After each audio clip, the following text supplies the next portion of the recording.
आता आपल्या आवडत्या मालिकेचे संपूर्ण भाग मालिका प्रसारित झाल्यानंतर लगेचच पाहू शकता फक्त सन नेक्स्ट वर. भारतातील प्रेक्षकांसाठी मोफत सेवा. रिलॅक्स स्वानंदी, अगं तुला कळणार पण नाही. तेव्हा सगळं नीट होऊ दे. हा, स्वानंदीला आणि बाळाला त्रास नको होऊ देऊ. हॅलो मॅम, काय स्टेटस झालं का? नाही, चालू आहे. ओके. त्या तिन्ही आरोपींची सॅम्पल्स आत्ताच सबमिट झाली आहेत. मी लॅब टेक्निशियनची मीटिंग करून आले जस्ट. ये सावकाशी.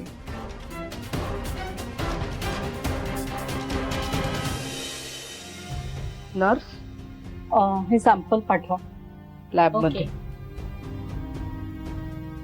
डॉक्टर, बाळाला काही त्रास नसेल ना झाला? नाही,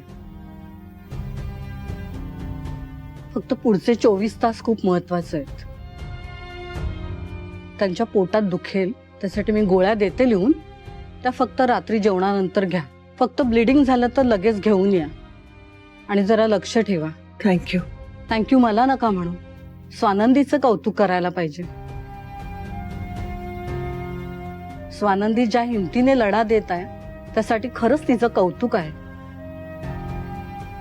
स्वानंदी, तुझी लढाई लवकर संपणार आहे. डीएनएचा रिपोर्ट आला की तुला तुझा गुन्हेगार मिळेल. आता जाऊन आराम कर, धावपळ वगैरे काही करू नकोस. मी गोळ्या लिहून देते, ते वेळेवर घे. Thank you madam.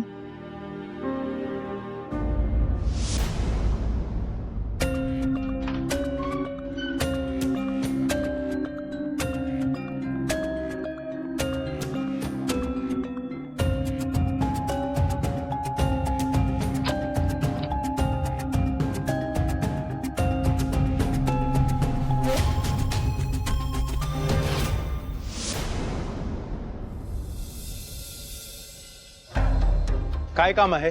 कंप्लेंट द्यायची आहे का? नाही, मला सुजित सरपोतदारांना भेटायचंय. त्यांना हा घरचा डबा आणलाय तो द्यायचा आहे. नाही, आता नाही भेटता येणार. क्रिमिनलला भेटायची वेळ आता संपली. हो, क्रिमिनल कोणाला म्हणताय? तो खासदारांचा मुलगा आहे, रस्त्यावरचा भुरटा चोर नाही. क्रिमिनल म्हणे क्रिमिनल. त्याने कोणताही क्राईम केलेला नाहीये, त्याच्याबद्दल नीट बोलायचं. काय झालं? कसला मला विचारा, मी सांगते काय झालं. मी मिसेस सरपोतदार. मी घरचा डबा आणला होता मुलाला देण्यासाठी, तर ह्यानी अडवलं आणि क्रिमिनल बोलतायत त्याला. त्याच्याबद्दल नीट बोलायचं. जेवणाचा डबा जेवणाच्या वेळी नाही द्यायचा तर काय तुमच्या भेटीच्या वेळी द्यायचा? ते काही नाही. तुम्ही जर मला त्याला भेटायला देणार नसलात तर मला सांगा, मी कमिशनरांना फोन करून सांगते. मॅडम, तुम्ही रागावू नका सर. नाही, आम्ही तुम्हाला ओळखतो ना. उगाच सीपी साहेबांना कशाला तारस? काय येत अंबिका मॅडम नाही येत. यो आपलं त्याचं काम करत होता. तुम्ही भेटा तुमच्या पोराला, पण थोडाच. मॅडम, आमची पोझिशन पण समजून घ्या. मॅडम, तुम्ही कुठं? ती माझ्या बरोबर आहे.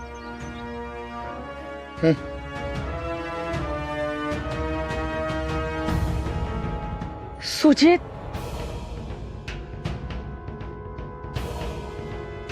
मॉम, सुजित, कसा आहेस तू?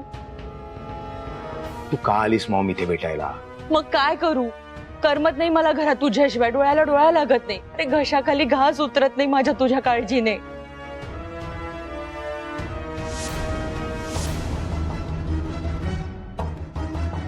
सुजित, किती वाळलास. काय अवस्था झालीये तुझी. ह्या स्वानंदीला मी सोडणार नाही. माझ्या सुजितला अडकवते. तू बाहेर निघालास ना, मग बघू तिला. मम्मा, तुम्ही शांत व्हा. त्याच्यासाठी डबा आणलात ना, द्या ना त्याला. अरे हो, विसरलेस. तुझ्या आवडीची बटाट्याची भाजी आणलीये, मी भरवते तुला. खा. मॉम मॉम ऐक ना, थँक्यू, पण मला नकोय काही. इथे आल्यापासून काही खाण्याची इच्छाच होत नाहीये खरंच. असं कसं? मी एवढा बनवून आणलाय ना, तुला खायलाच हवा.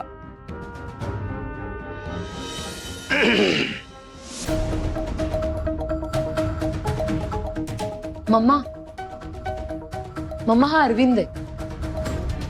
हा सुद्धा आपल्याच फॅक्टरीमध्ये जॉबला आहे. पण बघा ना, तो सुद्धा आतमध्ये आहे. मम्मा, स्वानंदीनेच ही अवस्था केली आहे त्याची. महाआगाऊ मुलगी होती. अरविंद, तू कसा आहेस? तुमच्या कृपेने बराच आहे.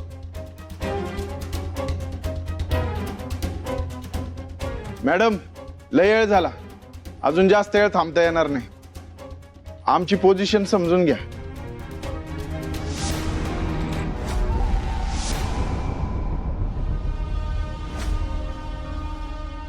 तू काळजी करू नको. हे तुला बाहेर काढायची खटपट करतायतच. तू नक्की बाहेर येशील. डबा घे, खा. काळजी नको करूस. मम्मा, चला, काळजी घे. चला मम्मा.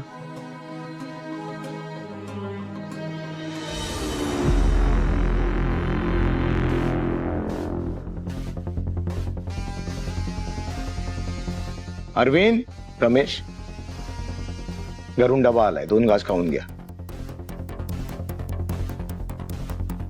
काय जेलमध्ये असलं तरी बॉस आहे तुमचा. तुम्हाला उपाशी ठेवून मी नाही खाणार.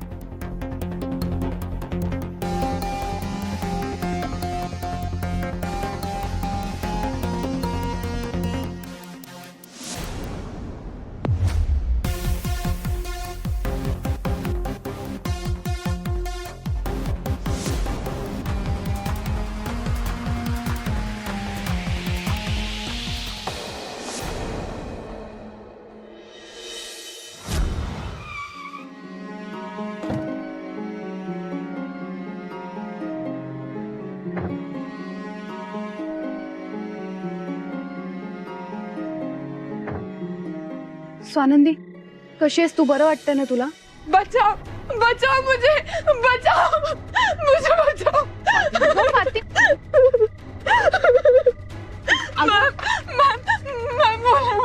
लड़के. फातिमा, काय झालं सांगशील का? अगं बोल ना.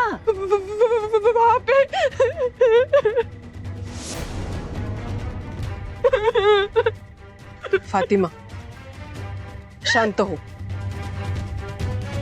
इकडे बघ माझ्याकडे.